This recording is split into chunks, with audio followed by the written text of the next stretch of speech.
এবার মশক নিধন কর্মসূচির উদ্বোধন করলেন ঢাকা দক্ষিণ সিটির আদালত ঘোষিত মেয়র ইশরাক হোসেন। বুধবার তিনি অভিযোগ করেন স্থানীয় উপদেষ্টারা ব্যাপক দুর্নীতি করছে। এ নিয়ে দুদকের তদন্ত করা উচিত।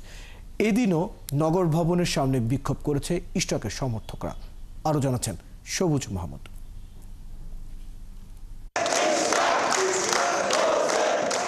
মেয়র হিসেবে শপথের দাবিতে সমর্থকদের চলমান আন্দোলনের মধ্যেই বুধবার মশক নিধন কার্যক্রম উদ্বোধন করলেন ইশরাক হোসেন। বুধবার সকালে আন্দোলনকারীদের স্লোগানে মুখর হয়ে ওঠে নগর ভবন চত্বর। আন্দোলনকারীরা বলছেন তাদের নেতা মেয়র পদে শপথ না পড়া পর্যন্ত আন্দোলন চলবে।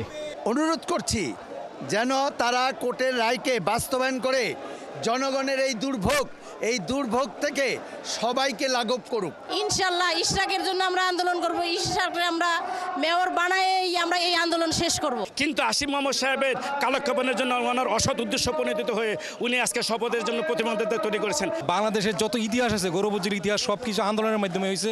যেহেতু এটাও আমরা আন্দোলন করছি, অতএব আন্দোলনের মাধ্যমে আমরা তার শপথ পড়াবো বলে আমরা সরকারকে বাধ্য করবো। দুপুরে নগর ভবনে আসেন বিএনপি নেতা ইশরাক। তিনি দাবি করেন আদালতের রায় এবং নির্বাচন কমিশনের গেজেট প্রকাশের পর অন্য কাউকে প্রশাসক হিসেবে নিয়োগের সুযোগ নেই।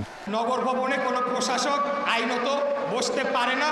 এটা আমারও কথা, এটা আইনজীবীদেরও কথা, এটা জনগণেরও দাবি। তার অভিযোগ স্থানীয় সরকার মন্ত্রণালয় ষড়যন্ত্র করেই শপথের ব্যবস্থা করছে না।